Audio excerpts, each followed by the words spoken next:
नमस्कार, आपके साथ मैं हूं अभिलाषा पाठक। यूपी में चुनाव नतीजे भले ही 10 मार्च को आने वाले हैं, लेकिन यूपी की 26 सीटों का पूरा हिसाब किताब पहले ही सामने आ गया है। पहले चरण की 26 सीट यूपी के लिए काफी अहम मानी जाती है और इसलिए हम आपको पूरे आंकड़ों के साथ बताने वाले हैं कि 26 सीटों में से 15 सीटों पर क्या होगा और 11 सीटों पर क्या।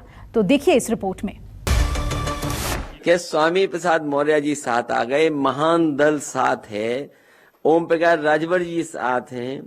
अगर इन समाजों के लिए उन्होंने कुछ काम किया होता तो सरकार को एजेंसियों का सहारा नहीं लेना पड़ता।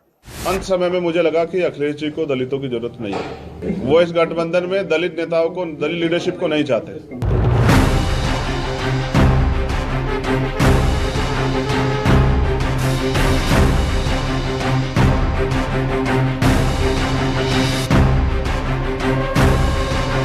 कि जिस समाजवादी पार्टी ने दलितों के सरकारी नौकरियों में पदोन्नति को लेकर लाए गए विधेयक को राज्यसभा में फाड़कर फेंक दिया था।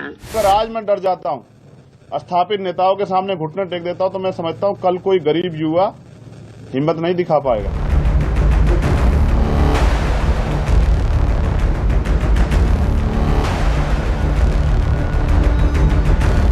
क्या मुख्यमंत्री जी ने जो अपना एफिडेविट लगाया है उन पे क्या कम धाराएं हैं? जो डिप्टी सीएम है उन पे कम धाराएं हैं? मैं समझता हूं हमारी ताकत भीम आर्मी आजाद समाज पार्टी के लाखों कार्यकर्ता हैं, जिन्होंने सरकार से मोर्चा लिया और विपक्षी भूमिका अदा की। 80-20 नहीं, अब तो होगा 15 और 85 का।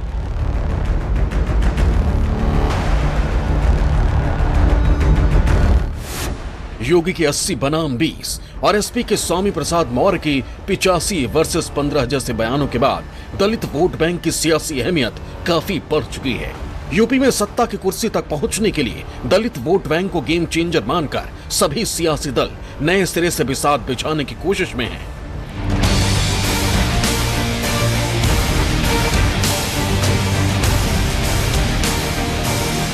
पिछले 3 विधानसभा चुनावों से बीएसपी के कम होते वोट प्रतिशत ने दूसरे दलों की हौसला अफजाई की है। बीजेपी, एसपी, कांग्रेस के अलावा आम आदमी पार्टी की नजर भी इस बार इसी वोट बैंक पर है। यूपी में बीजेपी और समाजवादी पार्टी तो जमीन पर नजर आ रहे हैं, लेकिन मायावती पूरे चुनावी सीन में बहुत ज्यादा सक्रिय नजर नहीं आती। ऐसे में सवाल इस बात का खड़ा हो रहा है कि बीएसपी की चुनावी जमीन से ये दूरी किसको नफा या नुकसान पहुंचा सकती है। सवाल इस बात का भी खड़ा हो रहा है कि बीएसपी का वोट बैंक कांग्रेस, बीजेपी या समाजवादी पार्टी, इन तीनों दलों में से किसकी तरफ रुख कर सकता है। सूबे में लगातार बदलते समीकरणों से पश्चिमी यूपी में मायावती का जातीय गणित काफी अहम होने जा रहा है, क्योंकि शुरुआती 2 चरणों की सीटों पर बीजेपी, एसपी गठबंधन और बीएसपी ने अपने उम्मीदवार उतार दिए हैं। इसमें 26 सीटें ऐसी हैं जहां तीनों के ही उम्मीदवार मैदान में हैं। ऐसे में चुनावी समर से गायब से दिख रही बीएसपी के सियासी नफा नुकसान का विश्लेषण करना भी जरूरी है। 26 सीटों में से 15 सीटें ऐसी हैं जिस पर बीएसपी, एसपी गठबंधन को नुकसान पहुंचा सकती है, जबकि 6 सीटों पर बीजेपी से सीधी टक्कर दिखाई दे रही है। 4 सीटों पर बीजेपी को नुकसान होता दिखाई दे रहा है। 1 सीट पर बीएसपी का कोई असर नहीं दिख रहा है। सूबे की चुनावी बिसात पर एक के बाद एक चाल चली जा रही है। शह और मात के खेल में जाति और धर्म काफी अहम फैक्टर रहा है और इस बार बीएसपी के चुनावी प्रचार से अदृश्य हो जाने की वजह से सूबे का पूरा सियासी गणित ही बिगड़ गया है। इधर चंद्रशेखर ने भी अकेले चुनावी रण में उतरने का ऐलान कर दिया है। अब देखना यह होगा कि यूपी का दलित किसको राज दिलाएगा। इस बार के चुनाव को लेकर जो दावे हैं वो ऐसे ही हवा हवाई नहीं है, बल्कि उसके पीछे पूरी रिसर्च और आंकड़ों की समीकरण है। इसलिए बात सबसे पहले पश्चिमी यूपी की उन 15 सीटों की जहां बीएसपी, एसपी, आरएलडी गठबंधन को सीधा नुकसान पहुंचाते हुए दिखाई दे रही है। सबसे पहले बात आगरा की बाह विधानसभा सीट की।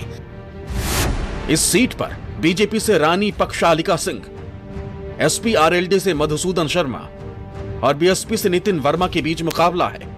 यहां पर ठाकुर, ब्राह्मण, निषाद और जाटव वोट बैंक का समीकरण बैठाकर 2017 में बीजेपी ने जीत हासिल की थी।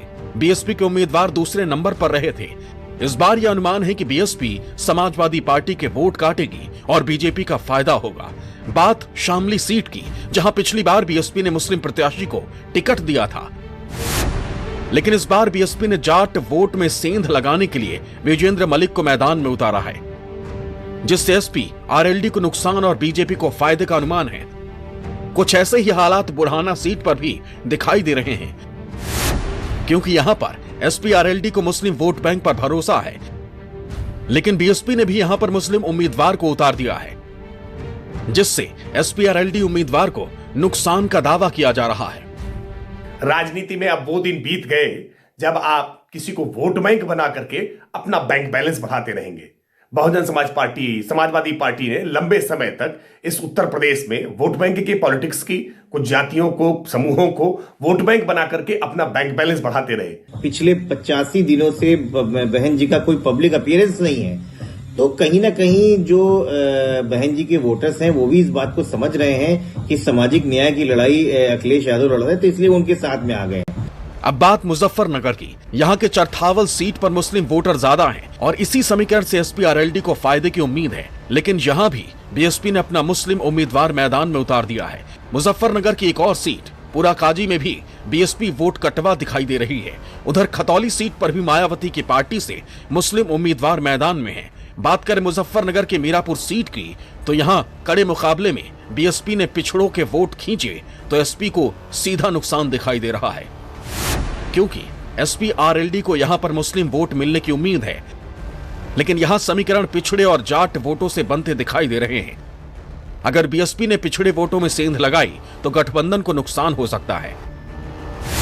इसके अलावा गाजियाबाद की लोनी सीट, मुरादनगर, हापुड़ की धौलाना, गौतम बुद्ध नगर की जेवर, बुलंदशहर की शिकारपुर, अलीगढ़ की खैर, कोल और मथुरा की बलदेव सीट बीएसपी ने अपने अच्छे उम्मीदवारों को जगह दी है। बीएसपी चुनाव प्रचार में बीएसपी के ज्यादा सक्रिय न रहने के हालात में अखिलेश और जयंत की दोस्ती को नुकसान पहुंचता दिखाई दे रहा है। मायावती जी ने दलितों को वोट बैंक बना करके केवल उनके वोट हासिल करने के काम किए, लेकिन दलितों की कभी सुध लेने का काम नहीं किया। अपना बैंक बैलेंस बढ़ाती रही और दलित केवल वोट बैंक रह गए। लेकिन भारतीय जनता पार्टी की केंद्र में सरकार आने के बाद हमने देश भर में 34 करोड़ लोगों के खाते खुलवाने के काम किए हैं और आज इन्हीं खातों से नरेंद्र मोदी जी और योगी आदित्यनाथ जी, केंद्र सरकार और राज्य सरकार की जो तमाम सारी कल्याणकारी योजनाएं हैं, उनका पैसा सीधे खातों में पहुंचाने का काम कर रहे हैं। पश्चिम उत्तर प्रदेश के जिन 2 चरणों की हम जिन सीटों की आप बात करते हैं, उन सीटों के ऊपर अगर आप दलितों की आबादी कहेंगे तो हर विधानसभा के ऊपर मिनिमम 60,000 और अधिकतम 1 लाख से ऊपर दलित मतदाता मौजूद हो। ऐसी स्थिति में जो लोग आकलन करते हैं, इस देश का एक वर्ग ऐसा है कि जो आमतौर पर बहुजन समाज पार्टी के ऊपर यह आरोप लगाता है कि बहुजन समाज पार्टी कहाँ है। बहुजन समाज पार्टी उत्तर प्रदेश की राजनीति के केंद्र में है, निश्चित रूप से केंद्र में है। शुरुआती चरण की 6 सीटें ऐसी भी हैं जहां बीएसपी और बीजेपी की सीधी टक्कर दिखाई दे रही है। सबसे पहले बात आगरा ग्रामीण विधानसभा सीट की, जहां बीजेपी की बेबी रानी मौर्य, एसपी आरएलडी से महेश कुमार जाटव और बीएसपी से किरण प्रभा केसरी चुनाव मैदान में हैं। यानी बीजेपी की बेबी रानी मौर्य की बीएसपी उम्मीदवार से कड़ी टक्कर है। आगरा ग्रामीण सीट पर कुल 3,90,000 वोटर हैं, जिनमें जाट 95,000, जाटव 80,000, दिवाकर और क्षत्रिय वोटर 40,000 हैं, जबकि ब्राह्मण 30,000 बताए जा रहे हैं। बात करें 2017 के चुनावी नतीजों की, तो बीजेपी की हेमलता दिवाकर यहां से चुनाव जीती थी। दूसरे नंबर पर बीएसपी के कालीचरण सुमन रहे थे। एक और अहम सीट फतेहपुर सीकरी में भी बीजेपी और बीएसपी के बीच कड़ा मुकाबला दिखाई दे रहा है। यहां पर बीजेपी से बाबूलाल चौधरी, एसपी आरएलडी से ब्रिजेश चाहर और बीएसपी से मुकेश कुमार राजपूत मैदान में हैं। 2017 के चुनाव में यहां से बीजेपी के चौधरी उदय भान सिंह चुनाव जीते थे, जबकि बीएसपी के सूरजपाल सिंह दूसरे नंबर पर रहे थे। यहां के जातीय समीकरण को देखते हुए दावा किया जा रहा है कि इस बार भी मुकाबला बीजेपी और बीएसपी के बीच ही है। इगलास सीट पर भी कुछ ऐसा ही माहौल दिखाई दे रहा है, जहां से इस बार बीजेपी उम्मीदवार राजकुमार सहयोगी, एसपी आरएलडी से बीरपाल सिंह दिवाकर, बसपा से सुशील कुमार जाटव मैदान में हैं। पिछली बार भले ही ये सीट बीजेपी ने जीती थी, लेकिन उस वक्त भी मुकाबला बीएसपी से ही था, जो दूसरे नंबर पर रही थी। मथुरा की छाता विधानसभा सीट पर बीएसपी बीजेपी को जाट वोटों के सहारे कड़ी टक्कर दे रही है। मथुरा की ही गोवर्धन सीट पर पिछली बार बीएसपी दूसरे स्थान पर रही थी, लेकिन इस बार टक्कर कड़ी दिखाई दे रही है। आगरा की खैरागढ़ सीट पर भी मुकाबला कड़ा है। वैसे तो बीएसपी कई राज्यों में चुनाव लड़ती है, लेकिन यूपी उसके लिए सबसे ज्यादा मायने रखता है, क्योंकि यूपी में बीएसपी का अपना एक काडर है जो दशकों से उसका वोट बेस रहा है। लेकिन इस बार के विधानसभा चुनाव में सभी राजनीतिक दलों को यह लग रहा है कि बीएसपी के वोटर्स में से एक खास वर्ग उससे खिसक सकता है। इसीलिए सभी राजनीतिक दल उस वर्ग को अपने पाले में लाने की कोशिश में जुटे हुए हैं। ऐसा नहीं है कि बीएसपी एसपी और आरएलडी को ही नुकसान पहुंचा रही है, बल्कि उसकी मौजूदगी से बीजेपी को ही सेंधमारी का डर सताने लगा है। पश्चिमी यूपी में मेरठ की किठौर, शामली की कैराना सीट, बुलंदशहर की सियाना और बरौली सीट पर मायावती की पार्टी बीजेपी के वोट बैंक में सेंध लगाती हुई दिख रही है। ये जो 80 और 20 की बात कर रहे हैं, 80% लोग तो समाजवादी पार्टी के साथ समर्थन में खड़े ही हो गए थे। उन समाजवादी पार्टी के साथ जो गठबंधन था उसके साथ खड़े ही हो गए थे।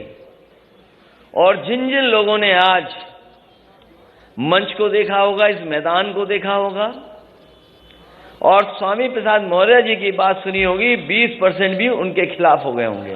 गरीब का कल्याण भारतीय जनता पार्टी की सरकार ने किया, माफियाओं को ठिकाना भारतीय जनता पार्टी की सरकार ने लगाया, बेटी और बहन की सुरक्षा की गारंटी भारतीय जनता पार्टी ने दी, विकास के कार्यक्रमों को तेजी के साथ आगे बढ़ाने का कार्य भारतीय जनता पार्टी ने किया, तो चुनाव के समय वोट लेने का भी अधिकार भारतीय जनता पार्टी को ही होना चाहिए। गाजियाबाद की मुरादनगर एक सीट ऐसी है जहां बीएसपी का कोई असर नहीं है, क्योंकि यहां पर ओबीसी, जाट, मुस्लिम, ब्राह्मण और दलित वोटों का ऐसा समीकरण है जिसको बीएसपी प्रभावित करती हुई नहीं दिखाई दे रही है। Bureau report, news 24।